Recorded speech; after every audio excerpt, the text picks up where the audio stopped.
Assalamualaikum warahmatullahi wabarakatuh. Bismillah walhamdulillah wassalatu wassalamu ala rasulillah wa ala alihi wa sahbihi wa mawala. La haula wa la quwwata illa billah, amma ba'd. Alhamdulillah rekan-rekan dimanapun Anda berada, dari Sabang sampai Merauke, dari Malaysia hingga Andalusia, bersyukur kami bisa bersilaturahim, menyapa teman-teman dimanapun Anda berada.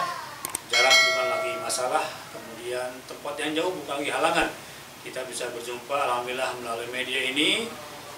Luangkan waktunya, kita akan sedikit sharing bagaimana bahwasanya di saat ini banyak orang yang miskin semakin miskin dan orang yang kaya jatuh miskin.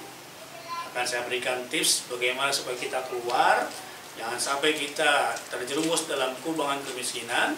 Saya ulangi lagi, banyak orang kaya menjadi miskin dan orang miskin bertambah miskin.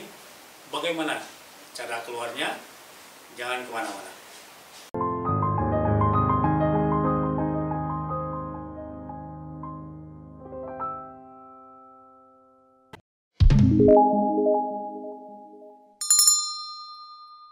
Ya, alhamdulillah.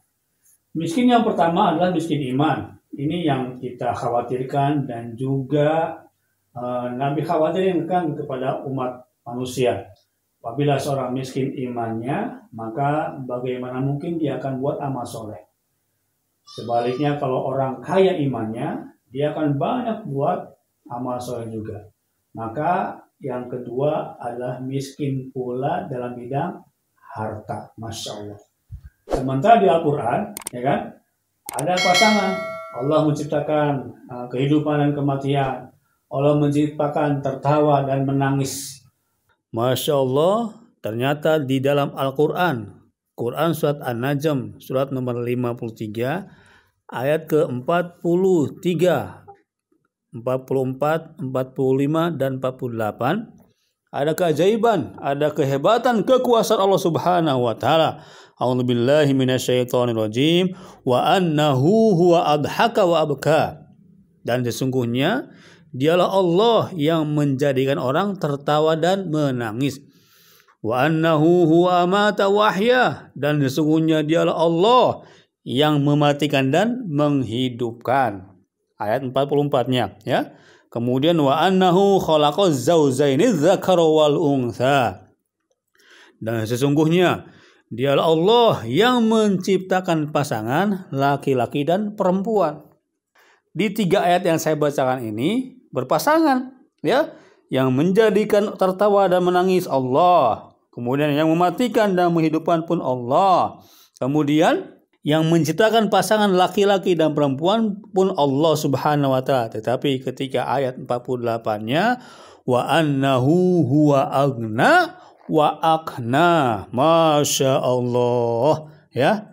Silakan lihat di Al-Quran, Quran surat An-Najm ayat 48. Ajaib ini.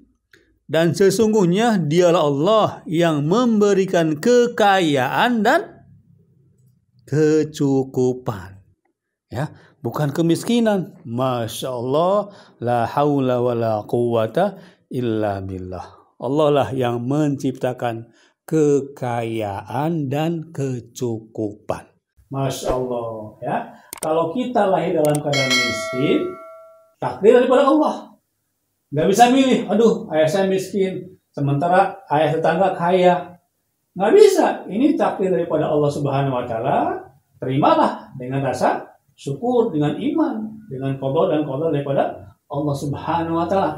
Tapi kalau kita meninggal dalam keadaan kemiskinan, nah, ya, bahkan di ayat yang lain bahwasanya jangan sampai keturunan kita ditinggalkan dalam keadaan kemiskinan. Masya Allah, dalam riwayat hadis yang lain disebutkan kita meninggalkan zuriat kita dalam keadaan berkecukupan lebih baik daripada meninggalkan anak cucu keturunan kita dalam keadaan kekurangan dan juga meminta. Nauzubillah min dzalik. Maka Masya Allah, Nabi beserta para sahabat, selain dia kuat imannya, dia kuat amalnya dan juga ternyata kuat dalam bidang muamalah, kuat dalam bidang hartanya, dan sampai sekarang termaktub bagaimana kekayaan Nabi ketika menikah. Kemudian sahabat Abu Bakar, kemudian Utsman, Ali, dan sahabat-sahabat yang lainnya. Maka yang pertama adalah syukuri bahwasanya kita orang Indonesia gemah ripah repeh rapi loh jinawi. Betapa banyak nikmat alam yang Allah berikan kepada negeri Indonesia yang kita cintai. Tongkat kayu dan batu jadi tanaman. Kemudian yang di daratnya, yang di lautnya, yang di hutannya, burung-burung di udaranya. Apa yang kurang yang ada di Indonesia? Ya kan? Tetapi kenapa masih banyak orang miskin? Bahkan di zaman pandemi ini semakin bertambah pula orang miskin.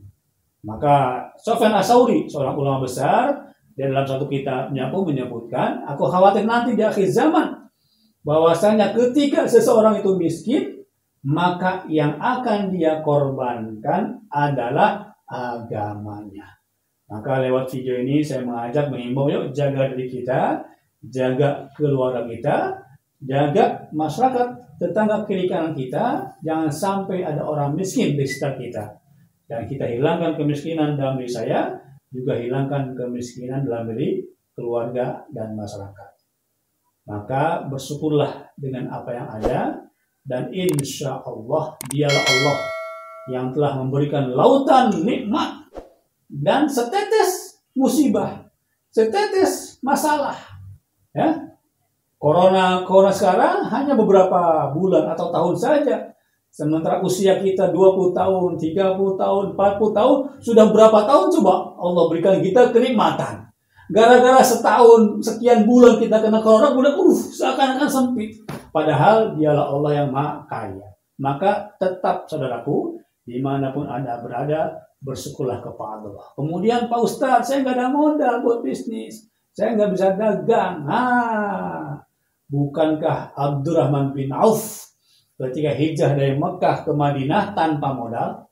Tak ada uang, tak ada harta. Dia tinggalkan harta di Mekah. Bahkan istrinya pun ditinggal di Mekah. Tak ada harta. Tetapi dia punya modal iman. Dullani ala suk. Tunjukkan aku di mana pasar.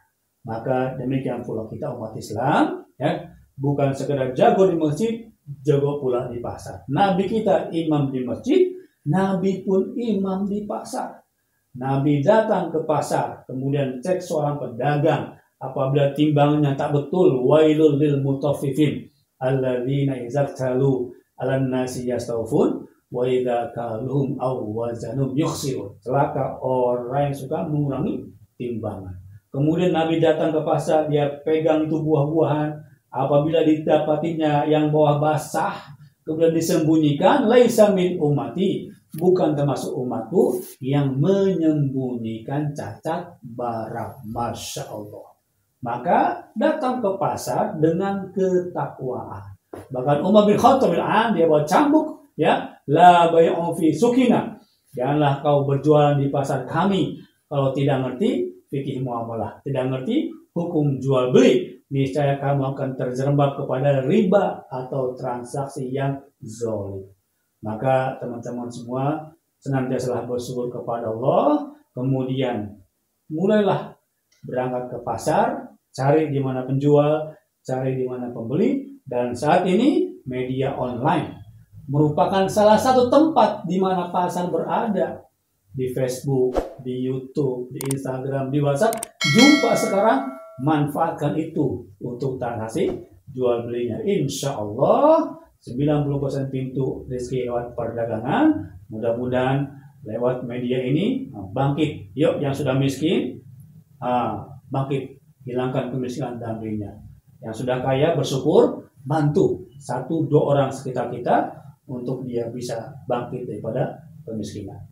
Demikian, terima kasih. Assalamualaikum warahmatullahi wabarakatuh.